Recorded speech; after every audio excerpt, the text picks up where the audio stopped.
हाँ इससे आगे आगे पौने घंटे की हाइकिंग है। हाँ लेकिन अगर आपने वो दैट टॉप हाँ लेकिन एक चीज़ है, अगर आपने वापस आना है तो अब आपके पास टाइम नहीं है। वापस नहीं आना बस ठीक है वगैरह है हाँ वहाँ पे गेस्ट हाउस है, होटल है।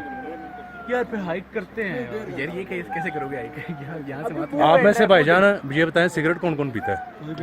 बस ठीक है फिर कर लोगे तुम।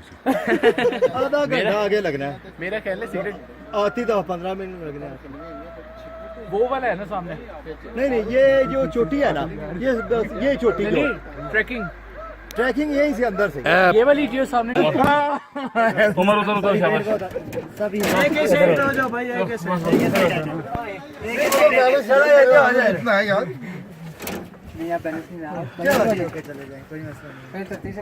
बंदा गिला ले आज। अच्छा जी जिंदगी रही तो फिर मिलेंगे। कुछ होता है भाजी कल भी सुनिए मैं क्या कुछ होता है